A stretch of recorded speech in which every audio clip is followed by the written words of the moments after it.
Good morning. Myself Mohit जीवनपुरी from Chandigarh. दोस्तों, इस industry में आने का मैं एक रीजन बताता हूं, अपना एक कारण बताता हूं जो एक बात मुझे इस इंडस्ट्री में ले आई। क्योंकि ना मैंने कभी जॉब किया, ना ही कभी कोई बिजनेस में ज्यादा गया हूं। कॉलेज टाइम ग्रेजुएशन के अंदर मुझे एक बात बताई गई, किसी ने प्लान दिया और उसमें एक बात बताई कि एक ऐसा बिजनेस है, एक ऐसा काम है जहां आप काम करोगे तो पैसा आएगा। क्योंकि उससे पहले भी यही सुना था कि ग्रेजुएशन करने के बाद कोई प्लेसमेंट हो जाएगी अच्छी कंपनी में और करियर बनाएंगे किसी अच्छी कंपनी के साथ। लेकिन वो बात ने मेरी लाइफ चेंज कर दी। वो बात थी कि इस इंडस्ट्री में, इस बिजनेस में जब आप काम करोगे तो पैसा आएगा। लेकिन एक लाइन जो उन्होंने साथ में जोड़ी कि जब आप यहां पे काम नहीं भी करोगे तब भी आपको पैसा आएगा। तो उस बात ने मेरे को सोचने पे मजबूर कर दिया कि यहां पे इतना तो कहते हैं कि यहां पे बाद में भी पैसा आएगा, बाकी तो कहीं जगह कोई नहीं कहता कि बाद में आपको 1 रुपया भी आएगा। तो इसके साथ शुरुआत हुई। एक स्टोरी सुनना चाहेंगे? सुनना चाहेंगे? कितने लोग कामयाब होना चाहते हैं? सभी। तो एक स्टोरी सुनाता हूं आपको। एक व्यक्ति था, भगवान की बहुत पूजा करता था, बहुत मानता था भगवान को। वो रोज भगवान को अरदास करता था कि हे भगवान मेरी लॉटरी लगा दो, हे भगवान मेरी लॉटरी लगवा दो। हर रोज वो प्रार्थना करता था कि हे भगवान मेरी लॉटरी लगवा दो। मतलब हर रोज वो सोचता था कि भगवान जी मुझे कामयाब कर दो। तो भगवान जी की पूजा करता था। भगवान जी खुश हुए। एक दिन भगवान जी उसके सामने प्रकट हो गए साक्षात और उससे बोले कि कमबख्त, लॉटरी तो तेरी मैं बहुत पहले लगवा देता, लेकिन कभी लॉटरी खरीद तो सही। क्या हमारे साथ भी ऐसा नहीं होता? हम सभी चाहते हैं कामयाब होना, डीयूसीडी बनना, 5 लाख 10 लाख 15 लाख का पे आउट, लेकिन उसके लिए जो एक्टिविटी करनी पड़ती है वो नहीं कर पाते। सोचते हम सभी हैं, सपने हम सभी देखते हैं कि हमें कामयाब होना है, हमें वहां जाना है। देख पा रहे हैं? कामयाबी, जो व्यक्ति कामयाब हो जाता है उसको लोग कहते हैं कि आसमान की बुलंदियों पे है। कितने लोग आसमान को छूना चाहते हैं?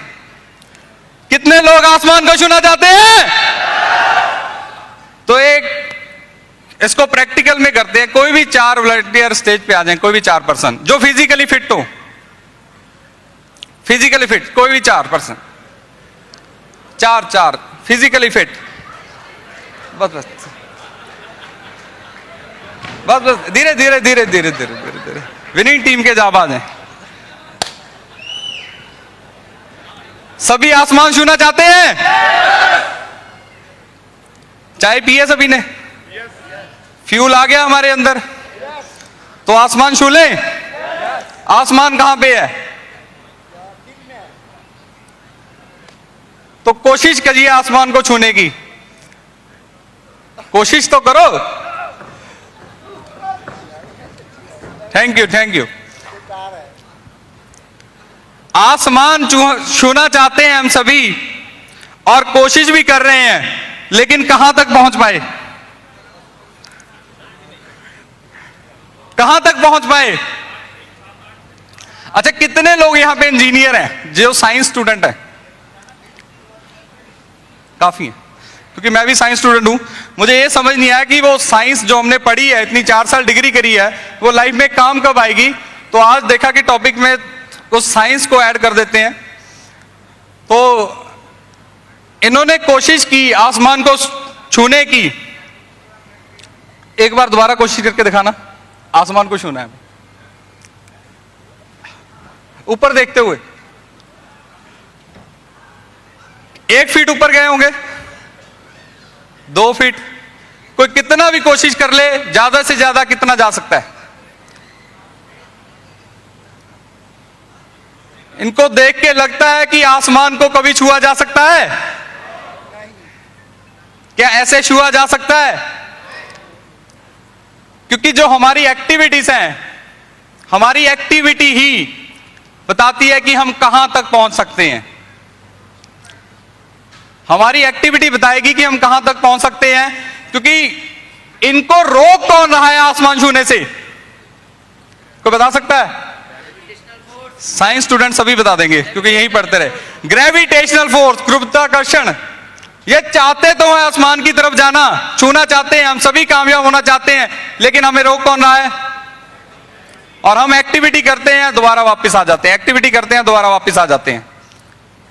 क्योंकि गुरुत्वाकर्षण की जो फोर्स है वो 9.8 मीटर पर सेकंड है। अगर उससे ज्यादा ताकत से हम जोर लगाएंगे तो वो फोर्स को खत्म करके हम आसमान को छू जाएंगे। 9.8 मीटर पर सेकंड, हर वक्त वो स्पीड मेंटेन रहने चाहिए, वो एक्टिविटी हर वक्त मेंटेन रहने चाहिए। क्योंकि जो मंजिल है हमारी वो हजारों किलोमीटर दूर है, लेकिन ऐसा नहीं है कि हम वहां नहीं पहुंच सकते। ऐसा नहीं है कि हम वहां नहीं पहुंच सकते, क्योंकि कुछ लोग वहां पहुंचे हैं जिन्होंने सपना लिया था कामयाब होने का, वो वहां पहुंचे हैं। उन्होंने अपनी एक्टिविटीज को उस तरीके से किया कि हम वहां पहुंच पाए। Thank you sir.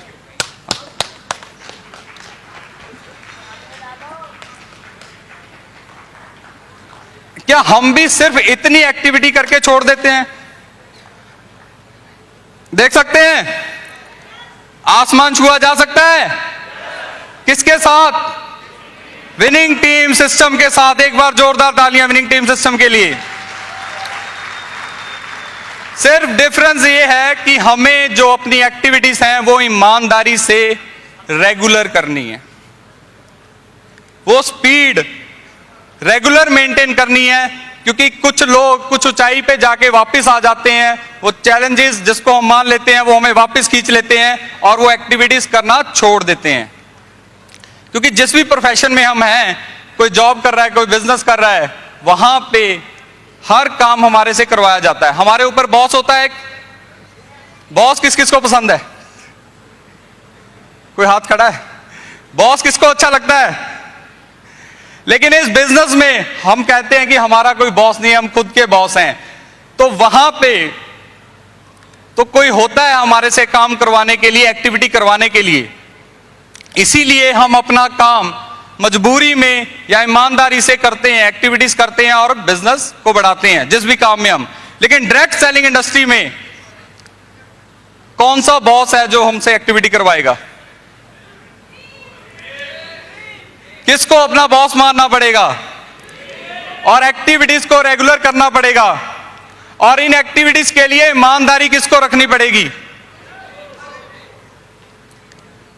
क्योंकि जब हम एक्टिविटीज करते हैं, जो चैलेंजेस आते हैं, जैसे ये फोर्स हमारी धरती की ग्रेविटेशनल फोर्स हमें वापस खींच लेती है, इसी तरह दुनिया के चैलेंजेस हमें वापस खींचने की कोशिश करते हैं और हम एक्टिविटीज करना छोड़ देते हैं।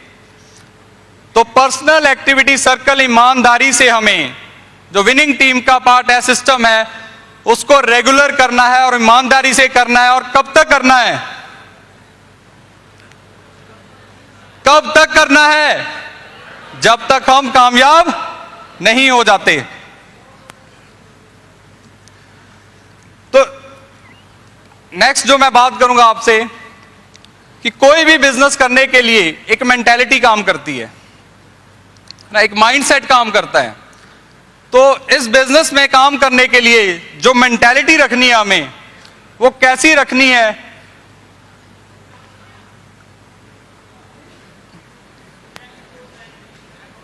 देख रहे हैं? कौन सी मेंटालिटी रखनी है? Tempo mentality. कितने प्लान डेली करने हैं हमें? 1 2 3। टेम्पो मेंटालिटी, जितने हो जाएं उतने करने हैं। जब तक दिन खत्म नहीं हो जाता तब तक हमें प्लान करने हैं, क्योंकि इसके अंदर कोई लिमिट नहीं है। टेम्पो को कभी जवाब देते देखा है? कितने भी लोग आ जाएं वो कहेगा चढ़ जाओ, जगह खत्म होगी, अंदर सीट खत्म होगी, उसके बाद साइड पे आ जाओ, पीछे आ जाओ, छत पे चढ़ जाओ। तो इस बिजनेस के अंदर हमें जो मेंटालिटी रखनी है, वो माइंड सेट रखना है, वो इस तरह से रखना है। और टेम्पो को कभी सोच के चलते हुए देखा है कि आगे रास्ते पे क्या है? जब टेम्पो रोड पे चलता है तो सोचता है कि मैं किसी में लग जाऊंगा, मेरा नुकसान हो जाएगा, या मुझे खरोंच आ जाएगी। जैसे एक मर्सिडीज वाला सोचता है, मर्सिडीज जब रोड पे चलती है क्या होता है, वो जब ब्रेक भी मारता है ना 10-15 फीट पीछे मारता है ब्रेक, और जब किसी साइड से भी निकलना हो पूरा रास्ता देख के निकलता है। क्या उस माइंडसेट से हम काम कर पाएंगे? सोचते हुए, समझते हुए, किसी को प्लान दिखाना है, ये ज्वाइन करेगा नहीं करेगा, ये क्या कह देगा हमें, क्या उस माइंडसेट से काम हो पाएगा? बिल्कुल भी नहीं। तो टेम्पो मेंटालिटी के साथ कोई भी खड्डा, कैसा भी रास्ता हो, जितने भी लोग हैं, चाहे कोई मर्सिडीज वाला है, BMW वाला कहीं है, वो अपना रास्ता हमें देगा, खुद साइड कर देगा। क्योंकि अगर उस मेंटालिटी से हम प्लान दिखाने जाएंगे तो जो करने वाले होंगे वो हमारे साथ आ जाएंगे, जो नहीं होंगे वो हमें आगे के लिए रास्ता दे देंगे। तो ये मेंटालिटी हमें बना के रखनी है बिजनेस के अंदर। क्योंकि जब भी हम काम करेंगे, अगर हमारा माइंडसेट क्लियर नहीं है, वो सोच रहा है कि काम कैसे करना है, क्यों करना है, क्योंकि सिस्टम बन चुका है, सिर्फ सिस्टम को फॉलो करना है ईमानदारी से, और उसको मेंटेन रखना है, और अपनी एक्टिविटीज को कंटिन्यू रखना है। सबसे बड़ी बात क्या है कि जब तक हम कंटिन्यूटी नहीं रखते, थोड़ा ऊपर जाते हैं, आसमान कहां पे है? एक ऊंचाई पे जाके आएगा या 10-20 किलोमीटर बाद आ जाएगा। तो जो हमारा रास्ता है कामयाबी का, जो DUCD बनने का, 10 लाख 15 हमारे ड्रीम सपने पूरे करने का, उसको पूरा करने के लिए हमें ईमानदारी लानी पड़ेगी अपनी एक्टिविटीज के अंदर। क्योंकि यहां पे हमारा कोई बॉस नहीं है जो हमें ट्रैक करेगा। जिस दिन हमारा मन करता है कि चलो कोई नहीं, आज काम पे नहीं जाते, सो लेते हैं, कोई है जो आपको पेनल्टी लगा देगा कि आज आप घर से नहीं निकले? जॉब में तो होता है, बिजनेस में होता है, आपको लॉस हो जाएगा, आपकी सैलरी कट जाएगी। लेकिन यहां पे होगा कि बाली सर कहेंगे कि तू इस महीने 4 दिन घर से नहीं निकला, पे आउट कट करके भेजेंगे। तो ईमानदारी किसके साथ रखनी है हमें? खुद के साथ। क्योंकि कोई नहीं देख रहा हमें, यहां पे सिर्फ हम देख रहे हैं, हमारा बॉस कोई नहीं है। बॉस कौन है? हम। और खुद का बॉस बनने से बड़ी बात क्या हो सकती है? नहीं तो कोई बॉस आपको अपने सपने पूरे करने के लिए लगा लेगा। तो इससे बेहतर है कि हम अपने बॉस बन जाएं और अपने सपने पूरे करने के लिए ईमानदारी दिखाएं, रेगुलर एक्टिविटीज को करें। क्योंकि एक एक्टिविटी आपको उस लेवल पे नहीं पहुंचाएगी। क्योंकि कल जो हमने सीखा, one and only one solution, one and only one solution, sponsor one more person, sponsor one more person, जब तक हम कामयाब नहीं हो जाते। Thank you very much.